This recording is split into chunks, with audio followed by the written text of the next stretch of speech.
কখনো কখনো শহরের কোলাহল থেকে দূরে কোথাও হারিয়ে যেতে ইচ্ছা করে, যেখানে নেই কোনো ব্যস্ততা, নেই কোনো চাপ, শুধু প্রকৃতি, শান্তি আর কিছু স্মৃতি। এইবারের যাত্রা বাংলাদেশের অন্যতম সুন্দর জেলা সিলেট, যে শহরটা শুধু চা বাগানের জন্য বিখ্যাত না, বরং লুকিয়ে রেখেছে অসংখ্য অবিশ্বাস্য সুন্দর জায়গা। তো আমরা ঢাকা সায়দাবাদ থেকে সিলেটগামী একটি বাসে রওনা হলাম সিলেটের উদ্দেশ্যে। রাতভর দীর্ঘ ভ্রমণের পর যখন আমরা সিলেট এসে পৌঁছালাম, তখনও বুঝিনি সামনে কতটা সুন্দর কিছু অপেক্ষা করছে। এই হচ্ছে আমাদের হোটেল। এখানে আমরা চেক ইন করার পর আমরা রওনা হব খাবারের উদ্দেশ্যে।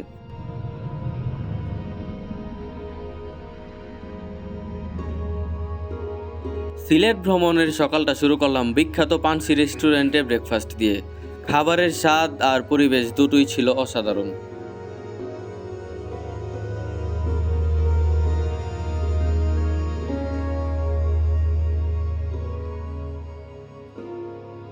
আমাদের প্রথম গন্তব্য লালাখাল।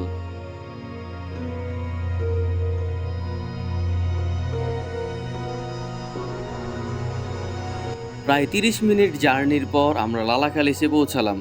চারপাশে সবুজ পাহাড়, নীল স্বচ্ছ পানি আর প্রাকৃতির শান্ত পরিবেশ যেন এক অন্যরকম অনুভূতি এনে দেয়। লালাখালের পানির রং এতটাই সুন্দর যে দূর থেকে দেখলে মনে হয় প্রকৃতি নিজ হাতে রং তুলি আছড়ে এই জায়গাটাকে সাজিয়েছে।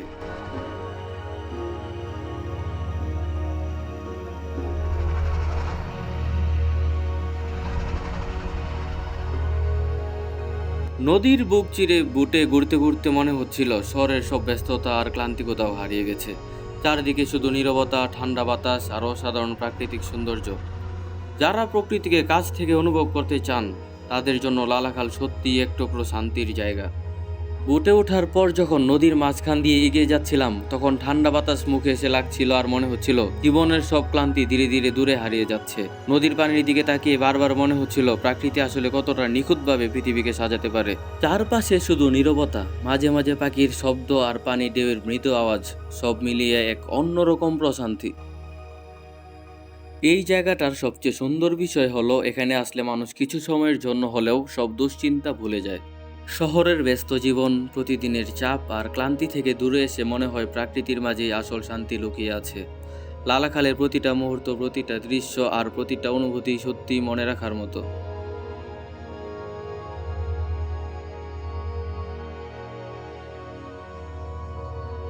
আজকের এই ভ্রমণ শুধু একটা ঘোরাঘুরি না, বরং সুন্দর কিছু অনুভূতি আর স্মৃতি নিয়ে ফিরে যাওয়ার একটা গল্প। লালাখালের নীল জলের মায়া পেছনে ফেলে আমরা চলে যাচ্ছি শ্রীপুর চা বাগানে।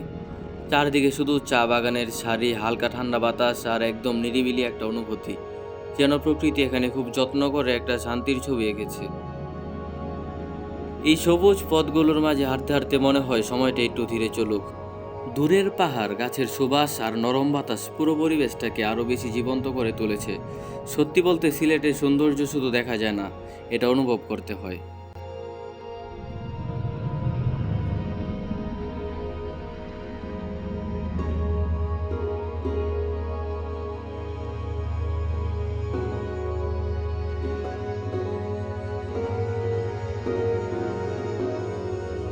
চা বাগানের ভেতরের রাস্তা দিয়ে সামনে এগোতেই চারপাশটা ধীরে ধীরে একদম অন্যরকম সুন্দর হয়ে উঠল, যেন প্রকৃতি খুব শান্তভাবে নিজের একটা গল্প বলছে। দূরে ছোট ছোট পাহাড়, নিরিবিলি পরিবেশ আর সবুজে ঘেরা পথগুলো পুরো জায়গাটাকে আরও বেশি জীবন্ত করে তুলেছে। শহরের ব্যস্ততা থেকে একটু দূরে এখানে এসে মনে হয় সময়টা একটু ধীরে ধীরে চলুক। বাতাসের মধ্যেও যেন একটা আলাদা প্রশান্তি মিশে আছে। সত্যি বলতে ক্যামেরায় এই দৃশ্যগুলো যতই ধারণ করা হোক না কেন, বাস্তবে দাঁড়িয়ে যে অনুভূতি হয় সেটা ভাষায় পুরোপুরি প্রকাশ করা কঠিন। আর এই সুন্দর অনুভূতিগুলো নিয়েই চলছে আমাদের এই ভ্রমণ।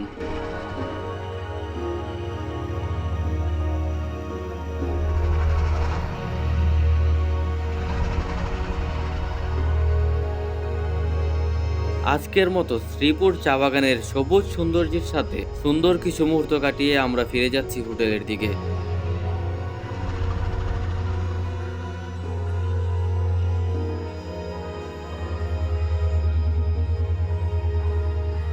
সারাদিনের ভ্রমণের ক্লান্তি শেষে একটু ভালো খাবার আর বিশ্রাম নিয়ে আগামীকাল খুব সকালে নতুন এক অভিযানের উদ্দেশ্যে রওনা হব সিলেটের আরেক অপরূপ সৌন্দর্য জাফলং এর পথে। পরের দিন খুব সকালেই নতুন উদ্যম আর অনেক এক্সাইটমেন্ট নিয়ে আমরা রওনা হলাম জাফলং এর উদ্দেশ্যে।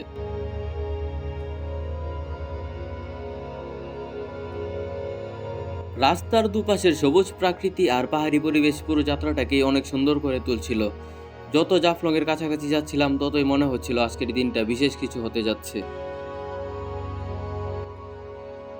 সেখানে পৌঁছে চারপাশের সৌন্দর্য দেখে সত্যিই মুগ্ধ হয়ে গিয়েছিলাম।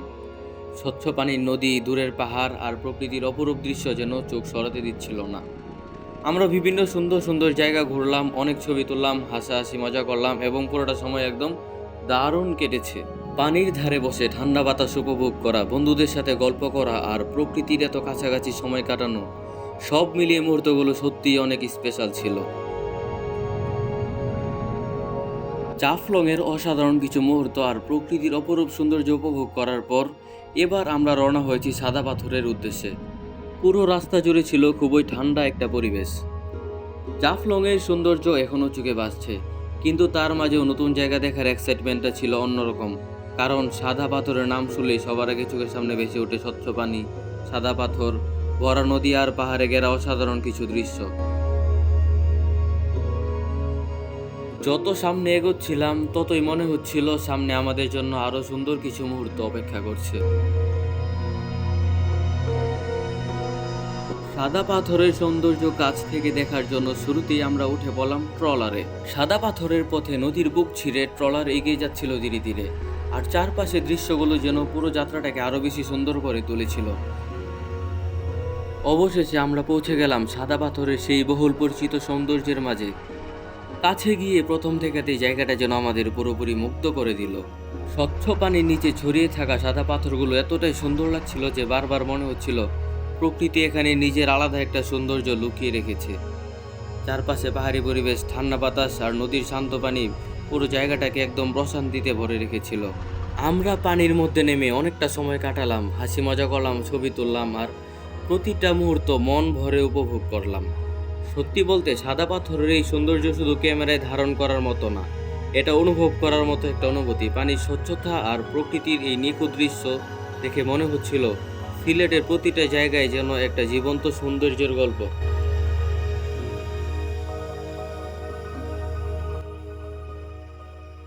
সাদা পাথরের অসাধারণ কিছু মুহূর্ত আর প্রকৃতির নির্মল সৌন্দর্য উপভোগ করার পর এবার আমরা দুপুরের খাবার খেয়ে রওনা হব রাতারগুল সোয়াম্প ফরেস্টের উদ্দেশ্যে।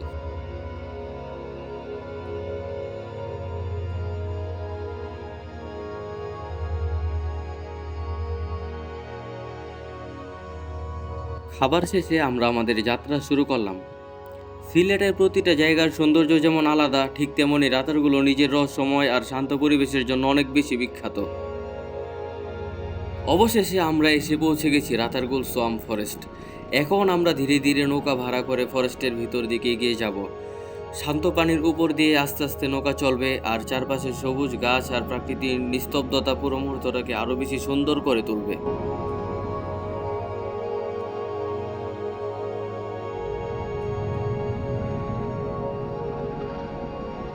নৌকায় ওঠার পর চারপাশে দৃশ্যগুলো আরো বেশি সুন্দর লাগতে শুরু করলো।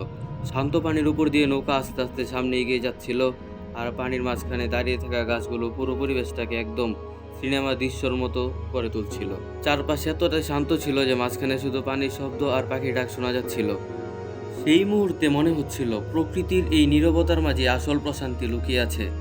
বাতাসে একটা ঠান্ডা অনুভূতি, পানির উপর গাছের ছায়া আর চারদিকে সবুজ পরিবেশে পুরো জায়গাটাকে আরো বেশি জীবন্ত করে তুলেছিল।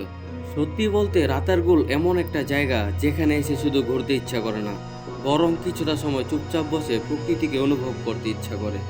প্রতিটা মুহূর্ত এতই সুন্দর লাগছিল যে ক্যামেরায় ধারণ করলেও বাস্তবের অনুভূতিটা পুরোপুরি প্রকাশ করা কঠিন। রাতারগুলের এই শান্ত আর রহস্যময় পরিবেশে সময়টা খুব দ্রুতই কেটে গেল। সত্যি খুব দ্রুত কেটে গেল। রাতারগুলের এই শান্ত আর রহস্যময় পরিবেশে সময়টা সত্যিই খুব দ্রুত কেটে গেল। রাতারগুল সোয়াম্প ফরেস্টের প্রতিটা মুহূর্ত, প্রতিটা দৃশ্য আর প্রকৃতির এই নীরব সৌন্দর্য আমাদের ভ্রমণটাকে আরো বেশি স্পেশাল করে তুলেছে। সত্যি বলতে সিলেটের এই 2টা দিন শুধু একটা ট্যুর না, বরং অনেক সুন্দর অনুভূতি আর স্মৃতি নিয়ে তৈরি একটা গল্প হয়ে থাকবে। আর সেই গল্পের শেষ মুহূর্তগুলো আমরা এত সুন্দরভাবে উপভোগ করতে পারবো তা ভাবতেও পারিনি। তো এভাবেই শেষ হচ্ছে আমাদের আজকের সিলেট ট্যুরের সুন্দর সফর। আশা করি ভিডিওর প্রতিটা মুহূর্ত আপনাদের ভালো লেগেছে। ভিডিওটা ভালো লাগলে অবশ্যই লাইক, কমেন্ট আর সাবস্ক্রাইব করে আমাদের সাথে থাকবেন। ইনশাআল্লাহ খুব শীঘ্রই আবারও নতুন কোনো জায়গা আর নতুন একটা অ্যাডভেঞ্চার নিয়ে দেখা হবে। আসসালামু আলাইকুম।